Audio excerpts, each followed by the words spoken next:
Hello बच्चों, मैं दीपिका राजस्थान सरकार और वेदांता के CSR इनिशिएटिव कक्षा में आपका स्वागत करती हूँ, जिसके टेक्निकल पार्टनर है मिशन ज्ञान। बच्चों, हम पढ़ रहे हैं कक्षा 8 का विज्ञान विषय का अध्याय 8 कोशिका संरचना एवं प्रकार्य। और बच्चों, इस पार्ट को पिछले वीडियो में हमने पूरा कर लिया था।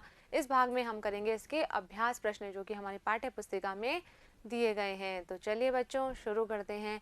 पहला प्रश्न है बच्चों, निम्न कथन सत्य है अथवा असत्य है। यहाँ पर हमें ट्रू और फॉल्स बताने हैं। पहला कथन दिया गया है, एक कोशिकीय जीव में एक ही कोशिका होती है। तो बच्चों, हमने पढ़ा था कि जो एक कोशिकीय जीव होते हैं उनका शरीर एक ही कोशिका से मिलकर बना होता है। तो ये कथन कैसा हो जाएगा? सही हो जाएगा। अगला कथन है, पेशी कोशिका शाखान्वित होती है। तो बच्चों, पेशी कोशिकाएं लंबी होती है और इनके सिरे जो होते हैं वो नुकीले होते हैं, परंतु ये शाखान्वित नहीं होती है। तो ये कथन गलत हो जाएगा और हम F पर निशान लगा देंगे। अगला कथन है, किसी जीव की मूल संरचना अंग है। तो बच्चों, हमने पढ़ा था कि मूलभूत संरचना क्या है? कोशिका है, अंग नहीं है। तो ये कथन भी कैसा हो जाएगा? गलत हो जाएगा और F पर हम निशान लगा देंगे। अगला कथन है, अमीबा की आकृति अनियमित होती है। तो बच्चों, हमने पढ़ा था कि अमीबा निरंतर अपनी आकृति में परिवर्तन करता रहता है। तो ये कथन कैसा हो जाएगा? सही हो जाएगा। अगला प्रश्न लेते हैं, मानव तंत्रिका कोशिका का रेखा चित्र बनाइए। तंत्रिका कोशिकाओं के द्वारा क्या कार्य किया जाता है, ये भी हमें बताना है। तो बच्चों, हमने यहाँ पर जो है इस तंत्रिका कोशिका का चित्र बनाया है, जिसमें क्या है, मध्य में एक केंद्रक है। और बच्चों, ये जो हिस्सा है ये क्या है? इसका कोशिका काय है। और ये है बच्चों इसमें तंत्रिकाक्ष। बच्चों, ये जो तंत्रिका कोशिका होती है लंबी और शाखान्वित होती है और ये संदेशों के स्थानांतरण का कार्य करती है। तो क्या लिखेंगे हम इसके कार्य में कि तंत्रिका कोशिका संदेश प्राप्त कर उनका स्थानांतरण करती है और इसके द्वारा यह शरीर में नियंत्रण और समन्वय का कार्य करती है। चलिए अगला प्रश्न लेते हैं। नेक्स्ट क्वेश्चन है बच्चों, निम्न पर संक्षिप्त नोट लिखिए। यहाँ पर पहला हमें दिया गया है कोशिका द्रव्य और दूसरा है कोशिका का केंद्रक। तो सबसे पहले हम बात करते हैं कोशिका द्रव्य की। तो बच्चों, कोशिका द्रव्य क्या है? जो कोशिका झिल्ली और केंद्रक के मध्य के बीच में एक जेली समान पदार्थ है, वह क्या कहलाता है? कोशिका द्रव्य कहलाता है। और कोशिका के जितने भी संगठक पदार्थ हैं या फिर कोशिकांग हैं, वो सब इस कोशिका द्रव्य में पाए जाते हैं। तो क्या लिखेंगे बच्चों हम इसमें कि कोशिका द्रव्य एक जेली जैसा पदार्थ है जो कोशिका झिल्ली एवं केंद्रक के बीच में पाया जाता है।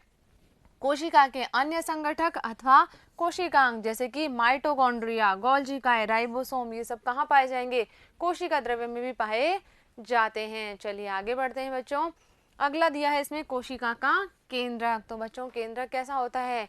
गोलाकार होता है और ये कोशिका के लगभग मध्य में स्थित होता है। बच्चों, ये जो कोशिका का केंद्रक है इसमें एक छोटी सघन संरचना पाई जाती है जिसे कहते हैं केंद्रिका। इसके अलावा इस केंद्रक में धागे नुमा संरचना, गुणसूत्र भी पाए जाते हैं जो क्या करेंगे? आनुवांशिक सूचनाओं के स्थानांतरण का कार्य करते हैं। क्या लिखेंगे बच्चों इसमें हम कि जो कोशिका का केंद्रक है ये कैसा होता है? गोलाकार होता है और कोशिका के मध्य भाग में स्थित होता है।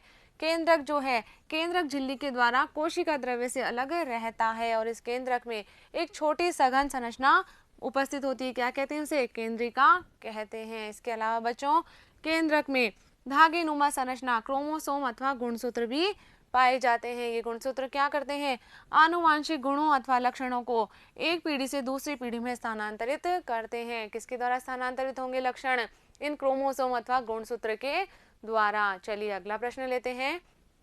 कोशिका के किस भाग में कोशिकांग पाए जाते हैं? बच्चों, अभी हमने समझा कि जो कोशिका द्रव्य है उसके अंदर कोशिका के कोशिकांग पाए जाएंगे। तो क्या लिखेंगे बच्चों कि कोशिका के कोशिका द्रव्य में विभिन्न कोशिकांग जैसे कि माइटोकॉन्ड्रिया, गोल्जी काय, राइबोसोम आदि पाए जाते हैं। चलिए बच्चों नेक्स्ट क्वेश्चन की तरफ बढ़ते हैं।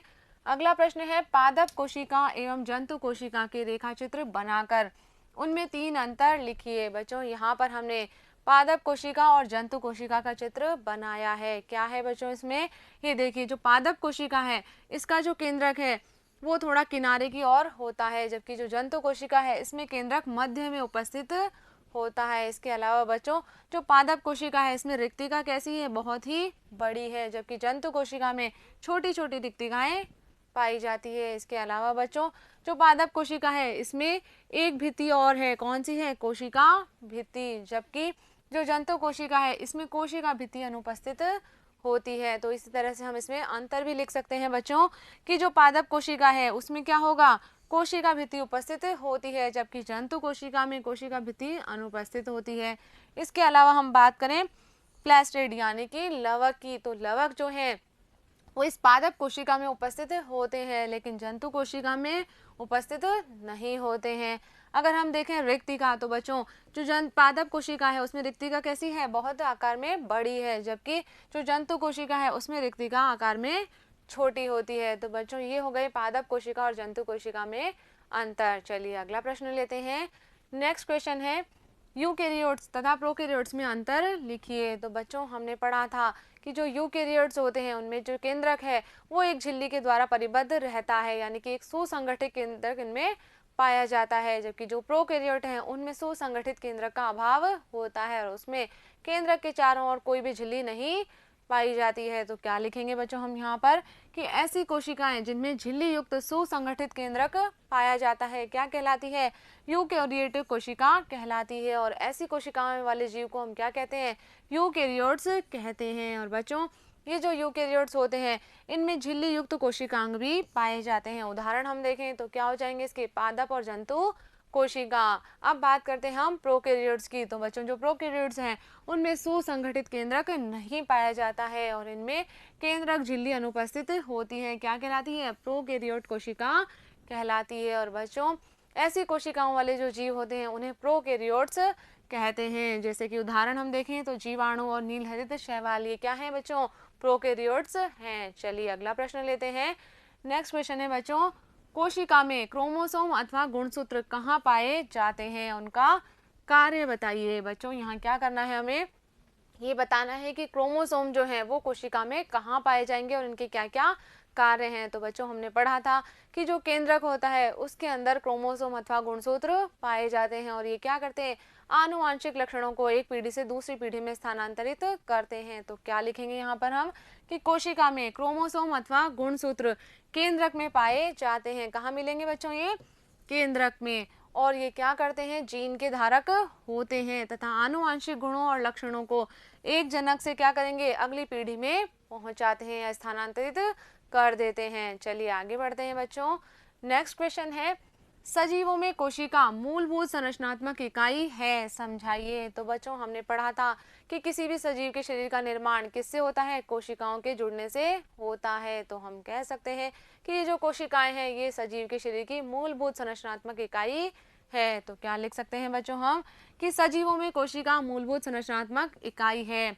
जिस प्रकार विभिन्न ईंटों को जोड़कर किसका निर्माण किया जाता है, भवन का निर्माण किया जाता है, उसी प्रकार विभिन्न कोशिकाएं एक दूसरे से जुड़कर सजीव के शरीर का निर्माण करती है। तो इसलिए क्या हो गई, ये सजीव के शरीर की मूलभूत संरचनात्मक इकाई हो गई। चलिए अगला प्रश्न लेते हैं। अगला प्रश्न है बताइए कि क्लोरोप्लास्ट अथवा हरित लवक केवल पादप कोशिकाओं में ही क्यों पाए जाते हैं। तो बच्चों हमने पढ़ा था कि पौधे प्रकाश संश्लेषण की क्रिया के द्वारा अपना भोजन स्वयं बनाते हैं, जबकि जो अन्य जीव जंतु हैं ये अपने भोजन के लिए किस पर निर्भर रहेंगे, पेड़ पौधों पर निर्भर रहते हैं, वो प्रकाश संश्लेषण का कार्य नहीं करते हैं। तो प्रकाश संश्लेषण का कार्य जब केवल पौधे ही कर रहे हैं तो इन्हीं के अंदर ही जो है क्लोरोप्लास्ट उपस्थित होते हैं। तो क्या लिखेंगे बच्चों हम कि क्लोरोप्लास्ट अथवा हरित लवक केवल पादप कोशिकाओं में ही पाए जाते हैं, क्योंकि पादप प्रकाश संश्लेषण की क्रिया के द्वारा अपना भोजन स्वयं बनाते हैं। और ये जो क्लोरोप्लास्ट है इसमें हरे रंग का वर्णक पाया जाता है, जिसे क्या कहते हैं बच्चों, क्लोरोफिल कहते हैं। और ये क्लोरोफिल ही पत्तियों को हरा रंग प्रदान करता है। और बच्चों ये जो क्लोरोफिल है ये प्रकाश संश्लेषण की क्रिया के लिए आवश्यक होता है, इसलिए कहाँ पाया जाएगा, पादप कोशिकाओं में पाया जाता है। चलिए अगला प्रश्न लेते हैं। नेक्स्ट क्वेश्चन है दी गई शब्द पहेली को पूरा कीजिए। बच्चों यहाँ पर हमें एक शब्द पहेली दी गई है और इसे भरने के लिए हमें कुछ संकेत दिए गए हैं, इनकी सहायता से हमें इस पहेली को पूरा करना है। तो शुरू करते हैं बच्चों। सबसे पहले हम लेते हैं बाईं से दाईं ओर। तो बच्चों यहाँ पर हमें दिया है 4 नंबर पर हमें भरना है, यह कोशिका द्रव्य से एक झिल्ली द्वारा अलग होता है। तो बच्चों कोशिका द्रव्य से कौन अलग होगा, झिल्ली के द्वारा, केंद्रक जो है वो अलग होता है। तो यहाँ पर क्या आ जाएगा बच्चों, केंद्रक। 4 नंबर पे हम लिख देंगे केंद्रक। अगला देखते हैं, आगे है कोशिका द्रव्य के बीच रिक्त स्थान, तो बच्चों क्या कहलाता है? कोशिका द्रव्य के बीच रिक्त स्थान कहलाता है रिक्तिका। तो ये भरना है बच्चों हमें 3 नंबर पर। तो कहाँ लिख देंगे इसे हम? 3 नंबर पर आ जाएगा बच्चों रिक्तिका। तो ये क्या हो गई? कोशिका द्रव्य के बीच में रिक्त स्थान। अगला है सजीवों की मूलभूत संरचनात्मक इकाई। क्या होती है बच्चों? सजीवों की मूलभूत संरचनात्मक इकाई होती है कोशिका। तो 1 नंबर पर हम लिख देंगे कोशिका। चलिए ये हो गया हमारा बाएं से दाईं ओर कंप्लीट। आगे बढ़ते हैं हम ऊपर से नीचे की ओर। तो बच्चों इसमें 2 नंबर पर लिखना है यह प्रकाश संश्लेषण के लिए आवश्यक है। तो बच्चों क्या आवश्यक है? प्रकाश संश्लेषण की क्रिया के लिए हरित लवक जो है वो आवश्यक है। तो हरित, और यहाँ आ जाएगा बच्चों ल, व और क। तो ये जो है हमारा कॉलम पूरा हो जाएगा। अगला है बच्चों कोशिका झिल्ली और केंद्रिका झिल्ली के बीच का पदार्थ। बच्चों क्या कहलाएगा? कोशिका झिल्ली और केंद्रिका झिल्ली के बीच का पदार्थ कहलाता है कोशिका द्रव्य। तो क्या आ जाएगा बच्चों यहाँ पर? कोशिका द्रव्य। तो इस तरह से हमारी ये वर्ग पहली जो है कंप्लीट हो जाएगी। इसी के साथ साथ बच्चों हमारे इस पाठ के अभ्यास प्रश्न भी यहाँ पर पूरे होते हैं। मुझे उम्मीद है कि इन अभ्यास प्रश्नों को आपने अच्छे से समझा होगा और अपनी कॉपी में नोट भी कर लिया होगा। तो बच्चों मिलेंगे हम अगले वीडियो में अगले पार्ट के साथ। तब तक आप पढ़ते रहिए, आगे बढ़ते रहिए। धन्यवाद।